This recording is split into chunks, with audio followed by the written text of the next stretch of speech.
দুইজন পুরুষ মানুষ এক বিছানাতে শোয়া যাবে না, এক খাটের উপরে শোয়া যাবে। ওই জন্য আমি নাজিম আলমকে কালকেই বলেছি যে কম্বল বেশি করে কিনতে হবে। যতজন আমরা আসবো আলাদা আলাদা কম্বল সবার। ও আমার নিজের ভাইয়ের মতো, ওই জন্য ওর কথা বারবার বলছি, কম্বল আলাদা। একই বিছানায় তিনজনে একটা খাটের উপরে শোবে, কিন্তু তিনজনের তিনটে কম্বল লাগবে। কারণ ঘুমের ঘরে যদি কেউ কারোর গায়ে পা চাপিয়ে দেয়, তাহলে অন্য কোনো শয়তানের চক্রান্ত ভুলভ্রান্ত পুরুষ হোক নারী হোক কিছু হয়ে যেতে পারে। ইসলাম শুধু নারীর ব্যাপারে সতর্ক করেছে তা নয়, পুরুষদের ব্যাপারেও সতর্ক। দুটো পুরুষ এক বিছানাতে শুতে পাবে না। দুই, খালি গায়ে পুরুষ মানুষ ঘুরতে পাবে না। কারণ এই কারণে একজন পুরুষ যেমন ভালো কোনো মেয়েকে দেখলে তার মনে যেমন সুরসুরি জাগে, ঠিক তেমন একজন ভালো সুঠামদেহী পুরুষ মানুষকে যদি দেখে তাহলে একজন নারীর মনে সুরসুরি জাগবে। এই কারণে পুরুষ তোমাকে খালি গায়ে ঘোরা যাবে না, অন্তত পক্ষে একটা গামছা গায়ে নিয়ে তুমি রাস্তাতে ঘুরবে।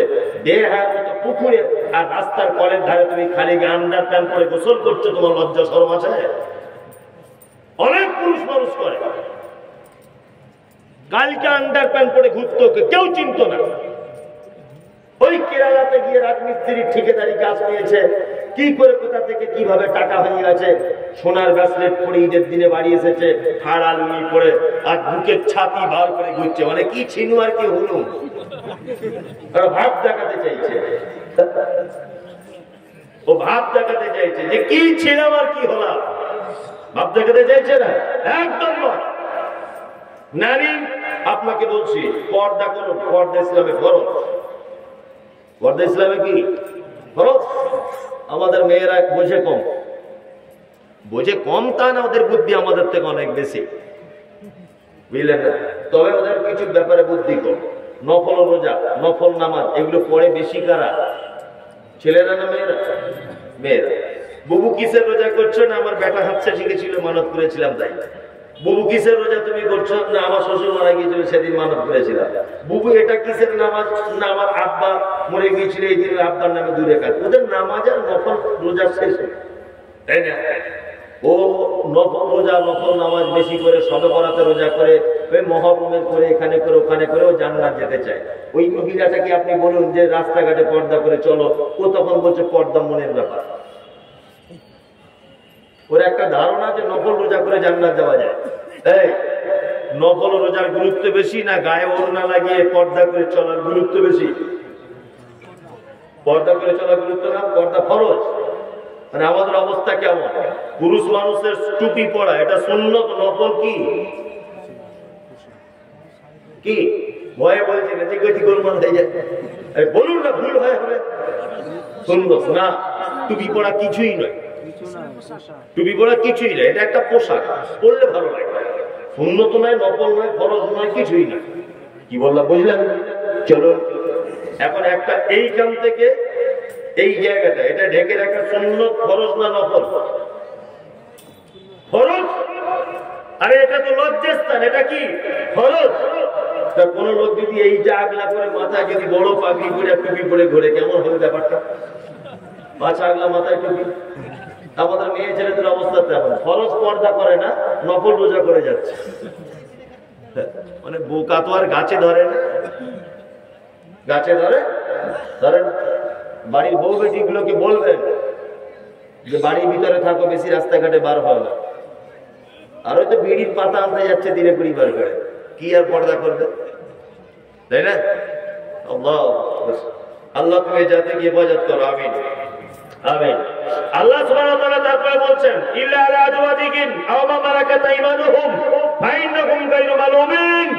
শোনো, তোমরা তোমাদের স্ত্রী এবং দাস দাসী, এটা তখনকার দিনে ছিল, স্ত্রী আর দাস দাসীদের সাথে তোমাদের যৌবনের মানে পরিতৃপ্ত সহকারে তাদের কাছে যাপন করো, এতে কোনো অসুবিধা নেই। আল্লাহ তাআলা বলছেন কি ফামানিত্তাকা ওরা আযালিকা ফাউলাইকা হুমুল আদুন। তোমার বউ ছাড়া যদি যৌবন অন্য কোন রকম পদ্ধতিতে মেটানোর যদি চেষ্টা করে, আল্লাহ বলছে আদুন, অবশ্যই সীমা লঙ্ঘন এবং ওটা হারাম। ওই জন্য আপনাকে আমি বারবার একটা কথা বলেছি যে আপনার ছেলে 15 বছর 16 বছর বয়স হয়ে গেছে, ও শুধু বলছে আব্বা আমাকে একটা বড় ফোন কিনে দাও। আমি মমতাজুল ইসলাম বলছি, বড় ফোন কেনা বাদ দিয়ে ছোটখাটো একটা মেয়ে দেখে ওকে বিয়ে দিয়ে দেয়, সব থেকে উত্তম। আপনার তো এটা ধারণা যে ছেলে নিজের পায়ে দাঁড়াতে শিখবে, তবে তুমি তো নিজেই এখনো নিজের পায়ে দাঁড়াতে পারো না। নিজের পায়ে দাঁড়াতে দাঁড়াতে কত যে অন্যায় কাজ করছে মোবাইলে তুমি জানো? সারা রাত তোমার বেটা ব্লু ফিল্ম দেখে, সারা রাত তোমার বেটা অন্য মেয়েদের সঙ্গে চ্যাটিং করে, সারা রাত তোমার বেটা খারাপ ছবি দেখে, নিয়ে তোমার বেটা কি করে? তার যৌবনের তৃপ্তি মেটায়। এটা কাবিরা পাপ। মোবাইল তোমার বেটাকে বড় কিনে দিয়েছো মানে কাবিরা পাপের একটা যন্ত্র তুমি ওকে দিয়েছো।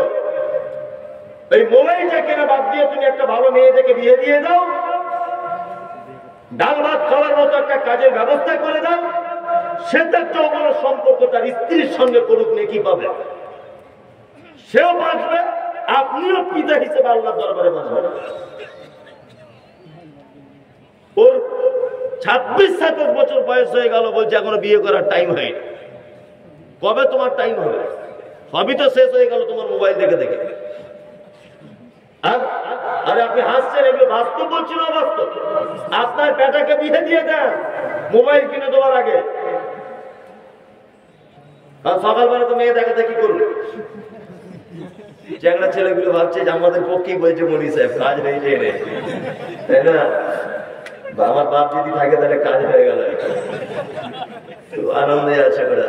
ঠিক আছে, তোমরা বিয়ে করে নাও তাড়াতাড়ি, সকাল সকাল সকাল সকাল বিয়ে করে নাও, তাহলে চোখের পাপ থেকে বাঁচবে, তাই না? অনেক খারাপ পাপ থেকে তুমি বাঁচতে পারবে। কথা বলছি ঠিক কিনা?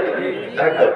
পাপ করার থেকে আমি বৈধভাবে পরের বেটিকে বউ করে নিব, ফোনে ফোনে এখানে ওখানে দেখা না করে বাস করে আম বাগানে ডাইরেক্ট বাড়িতে নিয়ে বসে থাকবো, তখন তো আর কেউ কিছু করতে পারবে না।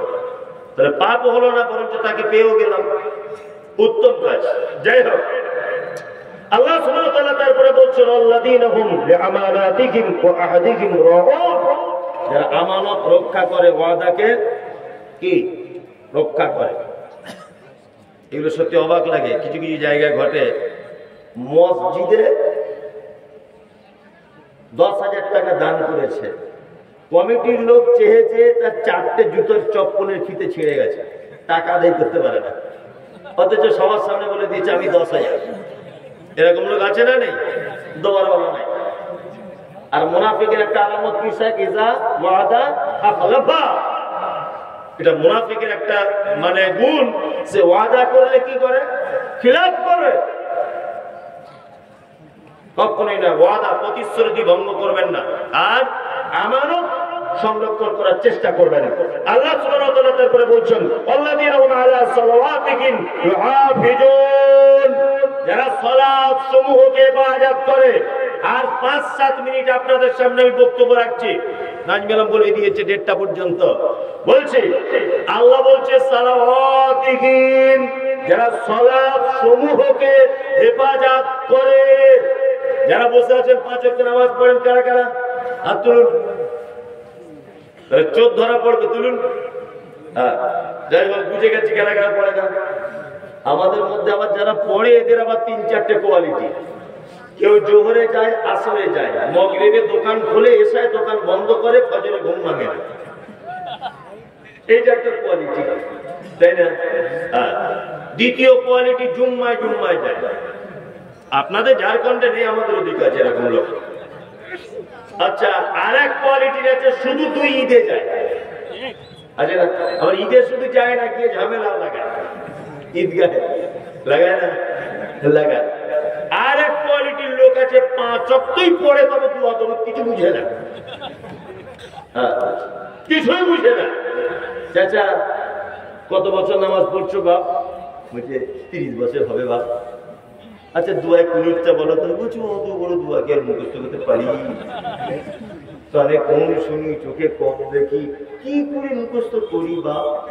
আচ্ছা আচ্ছা, একবার সেজদা থেকে উঠে এই মাঝখানটায় দ্বিতীয় সেজদা যাওয়ার আগে একটা দোয়া বলতে হয়, হয় না? চাচা এই দোয়াটা বলুন। বলছে জীবের এটাই ভাঙে না, বয়স হয়ে গেছে বুঝতেই পারছি, তবে নামাজ পড়ি বাপ, নামাজ ছাড়ি না। ভালো করে বুঝবেন, যে লোকটা বলছে দোয়া পারি না, কানে কম শুনি, চোখে কম দেখি, ওকে 2 টাকা কম দিয়ে দেখুন তো, ঠিক বুঝতে পেরে যাবে। 1 টাকা কম দেন, কি করে মাঠে গিয়ে চাষ করার সময় পরের জমির আল কেটে নিজের জমি বাড়াতে হয়, এই জ্ঞান আছে আছে না? আচ্ছা, সব জ্ঞান ভালো, শুধু দোয়া জানে না। কিন্তু ওই লোকটাকে আবার দেখবেন বেতের নামাজের দোয়া শেষ দেয় গিয়ে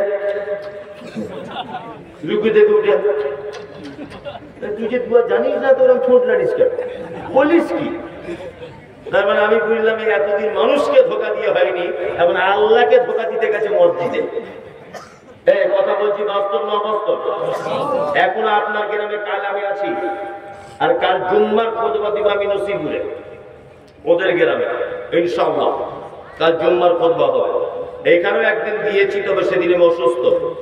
আমি দেখবো এই মসজিদে হঠাৎ করে কোনো একটা নামাজ পড়তে গিয়ে মুসল্লিদের ধরবো, দেখি তো দুয়া কেমন জানে। হয়তো এই কথা বলেছি বলে 1 সপ্তাহ কেউ যাবেই না, এরা গোলমাল হয়ে যাবে, মরি চলে গিয়ে বিপদ না। আমি আসবো না, আপনারা চালিয়ে যান। তবে বলছি আপনাকে গোলাম হোসেন, এইভাবে 2 নম্বরই করে আল্লাহকে খুশি করা যাবে না। আপনি দয়া করে অন্তত পক্ষে আপনার প্রাথমিক দোয়াগুলো যেগুলো লাগে নামাজে, ওই ইমাম সাহেব বসে আছে ওর কাছে বসে বসে শিখুন, আপনার মোবাইলে শুনে শিখুন, আপনার বেটা, আপনার পুতিন, আপনার পোতা, তাদের কাছে শুনে শুনে শিখুন, দোয়াগুলো শোনার চেষ্টা করুন। যদি আপনি কবরে গিয়ে বলেন আল্লাহ নামাজ পড়েছি, দোয়াগুলো জানেনি, আল্লাহ যদি পাল্টা বলে টাইম দিয়েছি 60 বছর কি করেছি, শুধু জমি কিনতে ব্যস্ত, তো জমি বার করবো আজকায় করবে কি করবে না?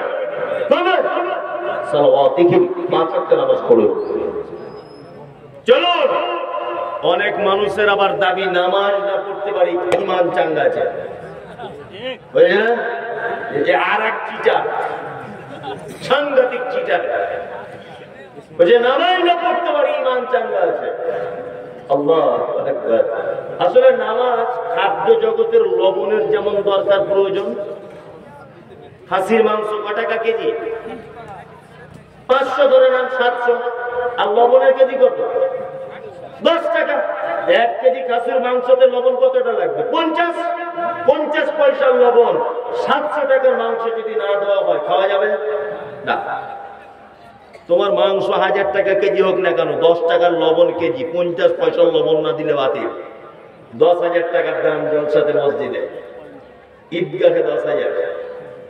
কোন মার্বেল লাগিয়ে দিয়েছেন মসজিদে, কিন্তু নামাজ পড়ো না তুমি, তোমার এই দানের 10 পয়সা দাম নাই, আর তোমার এই দান তোমাকে জান্নাতে নিয়ে যেতে পারবে না। আল্লাহ সুবহানাহু ওয়া তাআলা বলেন, মা সালাকাকুম ফি সাকার ক্বালু লাম নাকু মিনাল মুসাল্লিন। একজন সাকার নামক জাহান্নামীকে জিজ্ঞাসা করা হবে, তুমি কেন এই জাহান্নামে এসেছো? সে তখন বলবে ক্বালু লাম নাকু মিনাল মুসাল্লিন, সব ভালো কাজ ছিল, শুধু নামাজ পড়িনি। তার মানে নামাজ না পড়লে থাকার জায়গা কে? জাহান্নামটা খুব সহজে বলে দিলেন না, একবার ভাবলেন না যে জায়গাটা কত কঠিন? ভেবেছেন? ভাবেন না, জায়গাটা কত কঠিন। মাঝখানে একটা আয়াত শুধু বলে দিই, আল্লাহ তাআলা বলছেন, কি বলছেন? আল্লাহ তাআলা বলছেন, ওমা আদরাকা মাল হুতামা, নবী আপনি কি হুতামা নামক জাহান্নাম জানেন? নারুল্লাহিল মুকাদ্দাম, এটা আমার নিজস্ব প্রজ্বলিত আগুন, আল্লাতী তাত্তালিউ আলাল আফইদা, এর এত তীব্রতা যে মানুষের অন্তঃকরণ পর্যন্ত পুড়িয়ে ছাই করে দেওয়া হবে।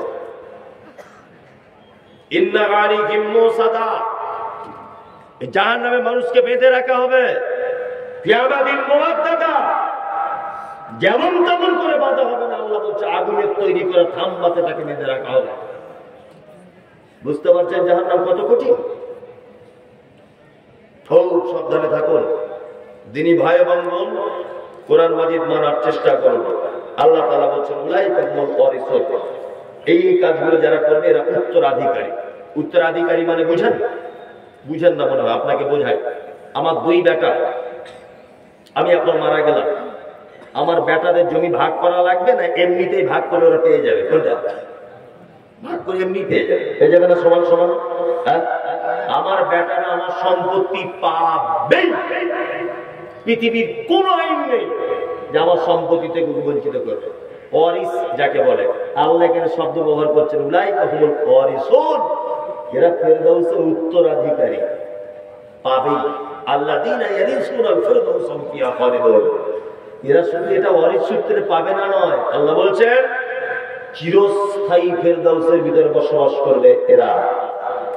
সকল দিনী ভাই ও বোনেদের কাছে অনুরোধ, আল্লাহ তুমি আমাদের সকলকে দিন বোঝান, ফেরদাউস যাওয়ার তৌফিক দান করো, আমিন। এখানে যারা আপনারা বসে আছেন, মসজিদ আল্লাহর ঘর, মসজিদের জন্য বক্তারা সবাই কালেকশন করেছে। আমি জানি এই কালেকশনের দিক বলবো মানে সব লোক পালাবেন, আপনি অবশ্যই পালান, আমি আপনাকে বসে থাকতে বলিনি। তবে আল্লাহ রাসূলের হাদিস, মজলিস শেষ করে যদি দোয়া বলে যাওয়া হয় তাহলে তার আমলটা, তার নেকিটা গালাই করে যেমন সরকারি সিল মোহর দেওয়া হয় কোনো কাজে, সেটা কাটার যেমন কারোর ক্ষমতা থাকে না। নবীজি বলেছেন কেউ যদি মজলিস শেষ করে মজলিস ভাঙার দোয়া বলে যদি কেউ যায়, তার আমলটাকে একদম সিল, গালা সিল দিয়ে আটকে দেওয়া হবে। ওই আমল পৃথিবীর কেউ বরবাদ করতে পারবে না। 10 মিনিট হয়তো আমি আদায়ের কথা বলবো, আপনি উঠে চলে যাবেন না, 10 মিনিট পরেই যাবেন, দিবেন না দিবেন আপনার ব্যাপার। কি বললাম বুঝলেন? আমি জোর করবো না, কারণ একই জমিকে বারবার নামাজ চালানো তো ঠিক নয়। কারি মোবাসের একদম চষে দিয়ে চলে গেছে, তারপরে ভোজপুরি এসে তো একদম লটাপটা করে দিয়ে গেছে। আর আমি আদায়কারী বক্তাও নয়, তারপরে আপনাকে বলছি আপনি আল্লাহর ঘর, মসজিদ তৈরি হবে, ওই জন্য মসজিদ আছে, ওটা মনে হয় আরো অন্য কোনো কাজটা হবে, সেই উদ্দেশ্যে আপনারা অন্তত আমার কাছে 1000 করে 10টা লোক বললেই 10,000, এটা দিলে আমি খুশি। আচ্ছা 10 জন লোক 1000 করে দিলে আমি খুশি। কেউ আছেন? একটু তাকে মেহরবানি করুন। বিসমিল্লাহ।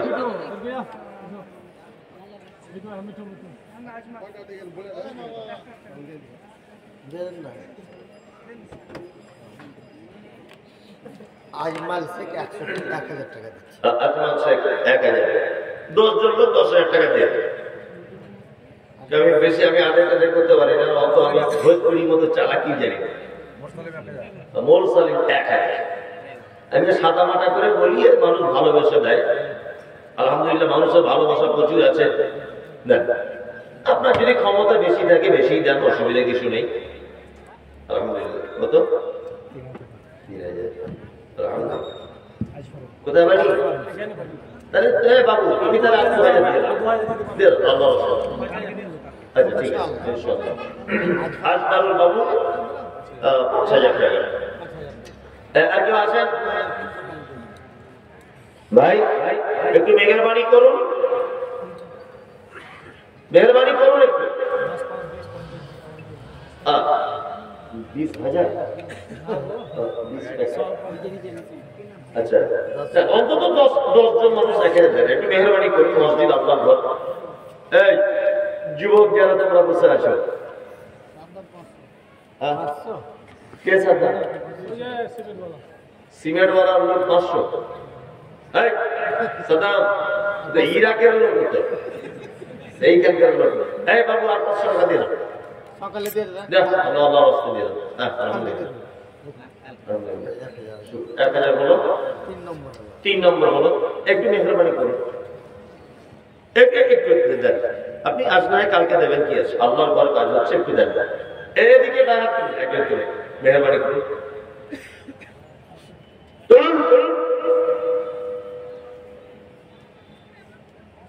আছেন? একটু তুলো, হাতটা তুলো, হয়ে যাবে সব। কত যুক্তি করতে হয় না, আমি তো 1 লাখ চাইনি, 1000 বলেছি। 1000 টাকা দেওয়া যায়, যায় না? যায়। আসলে একটু মেহরবানি করুন।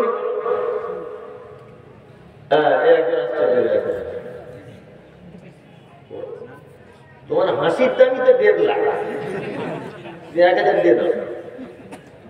কত বাবু? বাবু কত বললে?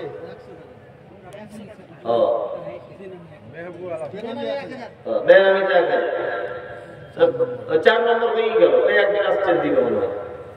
চোরের মন পুলিশ, পুলিশকে উঠলে আমার মনে হচ্ছে চা বিক্রি করছে, টাকা 12 করেছে। তা তুমি অন্তত আমাকে একটা চাই দিয়ে যাও, তাই আর কি হবে? হবে? চলো পয়সা দেবো না কিন্তু। ঠিক আছে, আছেন? 1000 টাকা মেহরবানি করুন, একটু দেন। মসজিদ আল্লাহর ঘর। কেউ আছেন ভাই? দেন। তুমি আসমানে থাকো প্রভু, আমি জমিনে। মাশাআল্লাহ মাশাআল্লাহ। তুমি আসমানে থাকো প্রভু, আমি জমিনে। তবু তোমারি প্রেম জমে হৃদয় গহীনে। আমি তোমারি গোলাম গো, অন্য কারো না। আমি তোমারি গোলাম গো, অন্য কারো না। আলিমুল গায়ব তুমি, মালিক রব্বানা। আল্লাহু আল্লাহু আল্লাহু আল্লাহ। এ ভাই অন্তত 10-5 টাকা দিয়ে যান, 10-5 টাকা দেন। বেনামি 2000 টাকা। বেনামি 2000। আমিও বানিয়ে দোয়া করতে পারি না। মুর্তজালি 1000। আনারুল শেখ 1000। বেনামিতে 100 টাকা। বেনামি ও হিন্দি পড়তে পারবে। বেনামিতে 100, বেনামিতে 50, আনোয়ারা 500, এনজামুল দাদির নামে 200। এই অন্তত পক্ষে আপনার 10-20 টাকা দিয়ে যান। মোজাম দর্গি 2000 টাকা।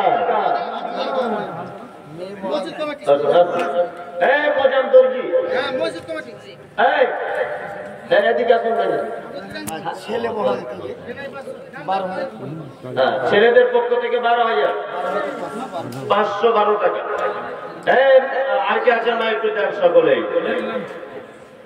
আমি তোমার প্রেমে পাগল, আমি তোমার ভালোবাসায়। আমি তোমার প্রেমে পাগল, আমি তোমার ভালোবাসায়। আমার দিন কাটে না, রাত কাটে না। আমার দিন কাটে না, রাত কাটে না। শুধু তোমার পাওয়ার আশায়, শুধু তোমার পাওয়ার আশায়। লোকে আমায় পাগল বলে, কেউ বা বলে বোকা, কেউ বা আবার অজ্ঞ বলে, কেউ বা বলে রোখা। যে যাই বলো কি আসে যায়, মারো কথাই তীর। লা ইলাহা ইল্লাল্লাহু সামিউম বাসীর। তোমার প্রেমে পাগল আমি, তোমার ভালোবাসায়। আমার দিন কাটে না, রাত কাটে না। শুধু তোমার পাওয়ার আশায়, শুধু তোমার পাওয়ার আশায়। আর বলবো না, পয়সা পয়সাটা দিক।